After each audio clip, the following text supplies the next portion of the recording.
Hello friends, welcome to Swapna's lifestyle. ഇന്നത്തെ recipe ഒരു special റെസിപ്പിയാണ്, ബീട്രൂട്ട് പറാത്ത. ഇത് കഴിക്കാൻ നല്ല ടേസ്റ്റാണ്. ഞാൻ വെറുതെ പറയുന്നതല്ല, ഒരു പ്രാവശ്യം ട്രൈ ചെയ്ത് നോക്കൂ. അതേപോലെ ഇത് നല്ല ഹെൽത്തിയുമാണ്. ഇനി നമുക്കത് എങ്ങനെയാണ് ഉണ്ടാക്കുന്നതെന്ന് കാണിച്ചു തരാം. ആദ്യം തന്നെ നമുക്കിതിലേക്ക് ഒരു മസാല തയ്യാറാക്കാം, ബീട്രൂട്ട് വെച്ചിട്ടുള്ള മസാല. അപ്പോൾ ആ മസാല റെഡിയാക്കാനായിട്ട് ഞാൻ പാൻ അടുപ്പത്ത് വെച്ചിട്ടുണ്ട്. പാൻ ചൂടായപ്പോൾ അതിലേക്ക് 2 ടേബിൾ സ്പൂൺ ഓയിൽ ഒഴിച്ച് കൊടുക്കുന്നുണ്ട്. ഓയിൽ ചൂടായപ്പോൾ അതിലേക്ക് 1/2 ടീസ്പൂൺ ജീരകം ഇട്ട് കൊടുത്തു.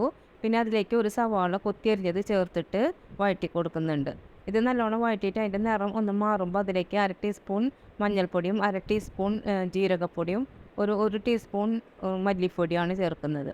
പിന്നെ ചേർക്കുന്നത് 2 ടീസ്പൂൺ ചില്ലി ഫ്ലേക്സ് ആണ്. ഇതെല്ലാം ഇട്ടിട്ട് നന്നായിട്ടൊന്ന് വഴറ്റി കൊടുക്കുക. ഇപ്പോൾ ഇട്ട മസാലകളുടെ കുത്തുമണം മാറുമ്പോൾ അതിലേക്ക് ഇനി ചേർക്കുന്നത് 1 ടീസ്പൂൺ ചാറ്റ് മസാലയാണ്. ചാറ്റ് മസാല ഇട്ട് കൊടുക്കുക. പിന്നെ ഇട്ട് കൊടുക്കുന്നത് 1 ടീസ്പൂൺ ഗരം മസാലയാണ്. ഇനി ഈ പൊടികളുടെ കുത്തുമണം മാറുന്നത് വരെ ഒരു നിമിഷം നേരം വഴറ്റി കൊടുക്കുക. അതിന് ശേഷം ഇതിലേക്ക് ചേർക്കുന്നത് നമ്മൾ ഗ്രേറ്റ് ചെയ്ത് വെച്ചിരിക്കുന്ന ബീട്രൂട്ടാണ്. ഞാനിവിടെ 2 വലിയ ബീട്രൂട്ടാണ് ഗ്രേറ്റ് ചെയ്ത് വെച്ചിട്ടുണ്ടായിരുന്നത്. അതാണ് ഇതിലേക്ക് ചേർത്ത് കൊടുത്തിരിക്കുന്നത്. ഇതിട്ടിട്ട് നന്നായിട്ടൊന്ന് വഴറ്റി കൊടുക്കുക. വഴറ്റിയിട്ട് ഇനി ഇതിൽ വെള്ളം ഒഴിക്കേണ്ട ആവശ്യമില്ല.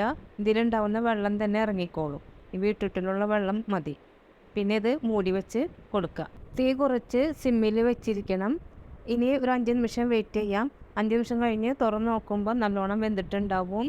ഇനി ഇതിലേക്ക് ആവശ്യത്തിനുള്ള ഉപ്പിട്ട് കൊടുക്കാം. നമുക്ക് ഉപ്പിട്ടിട്ട് നന്നായിട്ടൊന്ന് ഇളക്കുക.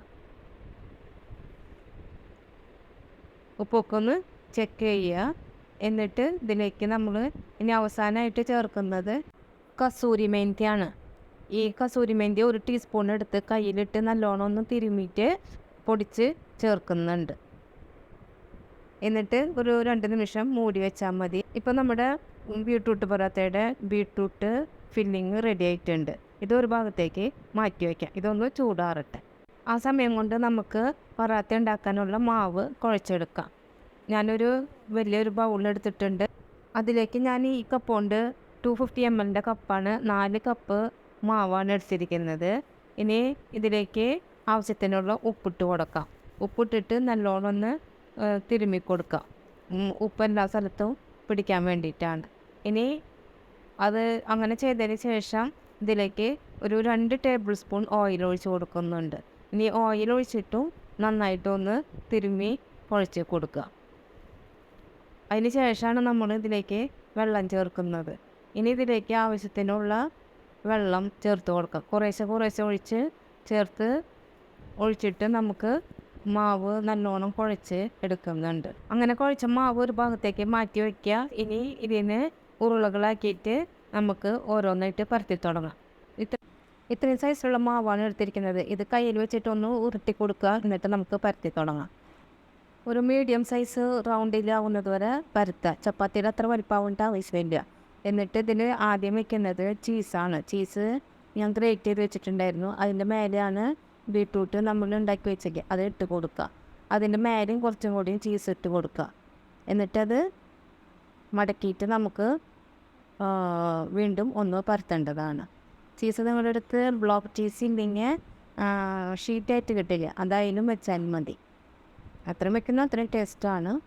ഇതിങ്ങനെ വെച്ചിട്ട് ഇങ്ങനെ ആദ്യം കൈ കൊണ്ട് ഇങ്ങനെ ഒന്ന് പരത്തി ഇതാക്കി കൊടുക്കുക. അതിന് ശേഷമാണ് നമ്മൾ റോളർ വെച്ചിട്ടൊന്ന് പരത്തേണ്ടത്. നല്ലോണം പ്രസ് ചെയ്ത് പരത്തേണ്ട ആവശ്യമില്ല. വെറുതെ ഇങ്ങനെ സ്മൂത്തായിട്ട് ഇങ്ങനെ റോൾ ചെയ്തെല്ലാം മതി. അപ്പോഴേക്കും അതിങ്ങനെ പരന്നിട്ട് വന്നോളും. ഇത്രയും മതി സൈസ് എന്നിട്ട് ഇനി ഇത് നമുക്ക് ചുട്ടെടുക്കാം. അതിന് വേണ്ടിയിട്ട് ദോശക്കല്ല് അടുപ്പത്ത് വെച്ചിട്ടുണ്ട്. ചൂടായപ്പോൾ ഞാൻ കുറച്ച് ബട്ടർ ഇട്ട് കൊടുക്കുന്നുണ്ട്. ബട്ടർ ഇട്ടിട്ട് പരത്തി കൊടുക്കുക. എന്നിട്ട് നമുക്ക് ഉണ്ടാക്കി വെച്ചിരിക്കുന്ന പറാത്ത ചുട്ടെടുക്കാം. പറാത്തയുടെ 2 ഭാഗത്തും മേൽഭാഗത്തും കീഴ്ഭാഗത്തും കുറച്ച് ബട്ടർ വെച്ചിട്ട് നമ്മൾ ചുട്ടെടുക്കണം. നല്ല ടേസ്റ്റാണ് കഴിക്കാനായിട്ട്. ഇവിടെ എൻ്റെ മക്കൾക്ക് ഏറ്റവും ഫേവറേറ്റ് ആയിട്ടുള്ള ഒരു ഡിഷാണിത്. ഇത് നല്ല ഹെൽത്തിയുമാണ്. ചീസും ബട്ടറും ഉള്ളതുകൊണ്ടൊക്കെ കുട്ടികൾക്ക് നല്ല ഇഷ്ടമാവും. ഉള്ളിൽ ചീസൊക്കെ ഉള്ളതുകൊണ്ട് നല്ല ടേസ്റ്റാണ് കഴിക്കാനായിട്ട്. ഇതിന് സൈഡ് ഡിഷായിട്ട് നമുക്ക് റൈത്ത വയ്ക്കാം, അല്ലെങ്കിൽ സോസ് വയ്ക്കാം. ഞാനിപ്പോൾ ഇവിടെ എടുക്കിയിരിക്കുന്നത് സോസാണ്. റൈത്ത ഉണ്ടെങ്കിൽ റൈത്തയുടെ കൂടെ കഴിക്കാനും നല്ലതാണ്. ഇത് ബ്രേക്ക്ഫാസ്റ്റ് ആയിട്ടും കഴിക്കാം, ഡിന്നറായിട്ടും കഴിക്കാം, കുട്ടികൾക്ക് ലഞ്ച് ബോക്സിലും കൊടുത്തു വിടാം. അത്രയും ടേസ്റ്റ് ഉള്ളതാണ്. കണ്ടോ എത്ര സോഫ്റ്റ് ആയിട്ടുള്ളത്, നല്ല സോഫ്റ്റ് ആയിട്ടുള്ള ഒരു ഇതാണ്. ഒന്നിൽ കണ്ടോ ചീസും ബീട്രൂട്ടൊക്കെ ആയിട്ട് നല്ല ഹെൽത്തിയാണ്. ബീട്രൂട്ട് കഴിക്കാത്ത കുട്ടികളും ഇതൊക്കെ കഴിച്ചു പോകും. അപ്പോൾ എല്ലാവരും ഒരു പ്രാവശ്യം ഉണ്ടാക്കി നോക്കിയിട്ട് അഭിപ്രായം പറയുക.